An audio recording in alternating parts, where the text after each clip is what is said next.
बिहार के छात्र अपने अधिकार को लेकर अपनी बात सरकार तक पहुंचाने का लगातार प्रयास कर रहे हैं। बिहार सरकार के प्रतियोगिता परीक्षा हो या सिपाही भर्ती परीक्षा से लेकर शिक्षक भर्ती तक अन्य राज्यों के क्षेत्रों को शामिल कर परीक्षा लेना ये बिहार के छात्रों के हित में अच्छा नहीं है।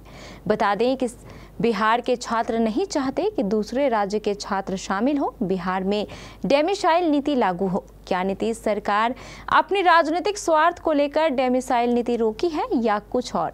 देखिए रिपोर्ट। नमस्कार, आप देख रहे हैं केबीसी न्यूज़। मैं हूं अमलेश आनंद। आज एक माकूल सवाल पूरे राज्य में ज्वलंत मुद्दा बना हुआ है, वो है डोमिसाइल नीति। डोमिसाइल नीति के बारे में अगर आप कहें तो निर्विवाद रूप से ये संविधान के अनुच्छेद में है, लेकिन बिहार में जिस हिसाब से डोमिसाइल नीति शुरू की गई, लागू की गई थी, उस परिवेश को अगर देखा जाए और आज के परिप्रेक्ष्य में अगर देखा जाए तो ये एक नासूर की तरह छात्रों को चुभ रहा है। और डोमिसाइल नीति क्या आगे इसको सस्टेन होना चाहिए या इसमें क्या बदलाव होना चाहिए या इससे क्या राज्य सरकार को हानि होगी या क्या छात्रों को हानि या लाभ होगा, इसके लिए हम बात करने की कोशिश करते हैं। हमारे साथ एक यूथ लीडर हैं और आदित्य जी से हम जानने की कोशिश करेंगे आखिर ये क्या मामला है डोमिसाइल नीति के लिए और क्या करना चाहिए निकट भविष्य में सरकार को। देखिए, समान अधिकार संविधान में हम बाबा साहब ने समान अधिकार दिया है। भारत में कहीं भी कोई भी काम कर सकता है, कहीं भी पढ़ाई कर सकता है, कहीं भी नौकरियां निकलती हैं तो आवेदन दे सकता है, परीक्षा में बैठ सकता है। लेकिन राज्यों की अलग अलग नीति होती है डोमिसाइल को लेकर के। केंद्र सरकार अगर कोई विज्ञप्ति निकालती है, विज्ञापन निकालती है किसी नौकरी के लिए, तो वो पूरे देश के लोग उसमें आवेदन दे सकते हैं, उसकी परीक्षाएँ बैठ सकते हैं। लेकिन राज्यों का अपना अधिकार होता है और डोमिसाइल नीति बनती है। अमूमन हम देखते हैं कि अलग अलग दूसरे राज्यों में 10% या 15% दूसरे राज्य के लोगों के लिए वो जगह दी जाती है, लेकिन बिहार में इससे ठीक उलट है। नीतीश कुमार जी ने, अभी इसका सबसे बड़ा उदाहरण है कि जब जो शिक्षक भर्तियां हुई उसमें मैक्सिमम लोग उत्तर प्रदेश से आ गए यहाँ पे और यहाँ के छात्रों का हक मारा गया, यहाँ के छात्रों के साथ अन्याय हुआ, सिर्फ इसलिए कि बिहार में डोमिसाइल नीति नहीं थी। और ये एक ऐसा इशू है जो बिहार के छात्रों के साथ अन्याय का बहुत बड़ा कारण बन रहा है। और आज बिहार के नहीं, बिहार में जो शिक्षक जो भर्ती हुआ है उसमें उत्तर प्रदेश के लोग भर गए हैं और उसमें 10% नहीं, मतलब आप देखिएगा बहुसंख्य वही लोग आ गए हैं। मैं आपको उदाहरण के तौर पे अभी आरटीआई से एक विषय का निकाला गया था, हमने निकाला था आरटीआई से कि एक विषय में करीबन 1300 लोग का चयन हुआ अनरिजर्व्ड कैटेगरी में, और उस 1300 लोगों में 1150 लोग बाहर के राज्यों के थे और बिहार के सिर्फ और सिर्फ 250 लोग थे।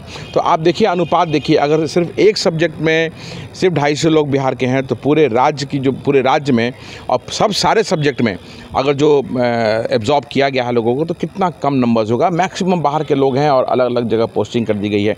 ये बिहार के छात्रों के साथ बहुत बड़ा अन्याय हुआ है और नीतीश कुमार जी ने सिर्फ अपने राजनीतिक दल का दायरा बढ़ाने के लिए, विशेषकर उत्तर प्रदेश में अपने राजनीतिक दल का दायरा बढ़ाने के लिए वहाँ के लोग ही इसमें ज़्यादा आए हैं और वहीं पे इसको ज़्यादा प्रचारित किया गया। तो ये बिल्कुल गलत है। बिहार के छात्रों के साथ बहुत बड़ा अन्याय हुआ है और आने वाले समय में बिहार के छात्र इस चीज़ का बदला नीतीश कुमार जी से ज़रूर लेंगे आगामी चुनाव में।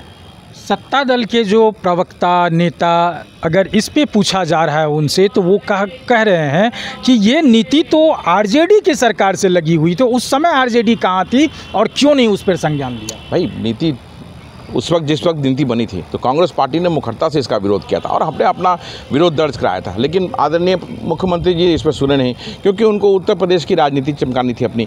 और अगर ये ब्लेम लग रहा है, सत्ता पक्ष वाले ऐसा बोल रहे हैं तो ठीक है, 1% में हमने माना, तो आपको कौन मना कर रहा था भाई कि आप नीति को चेंज करें?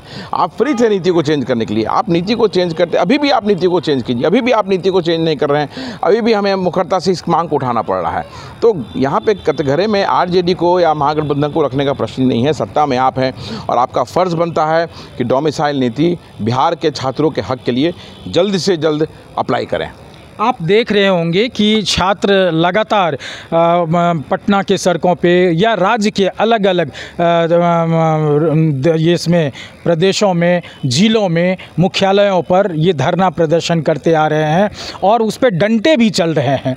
इसको लेकर के, उनकी संवेदनाओं को लेकर के आप क्या कुछ कहेंगे या सरकार से कोई मांग करेंगे? बिल्कुल, हम लोग देखिए बड़ी मुखरता से खासकर कांग्रेस पार्टी बिहार के सड़कों पे इन सब चीज़ों को लेकर सड़क पे है और छात्र लगातार अपनी मांग को रख रहे हैं और छात्र जब मांग को रखने आते हैं तो उन पर बर्बरता से लाठीचार्ज किया जाता है। तो सरकार किसके लिए है? छात्रों के लिए है, आम लोगों के लिए है, आम जनों के लिए है। और आप उस पर ही अगर लाठी बरसाएंगे और वो अपनी मांग रखेंगे तो ये बिल्कुल तुगलकी है, ये हिटलरशाही है। तो ऐसी सरकार को बने रहने का कोई हक नहीं है। और मैं फिर आपको कह रहा हूँ कि आगामी 2025 का चुनाव नीतीश कुमार जी के लिए वो चुनाव होगा जिसमें नीतीश कुमार जी के पार्टी का नामो निशान मिट जाएगा।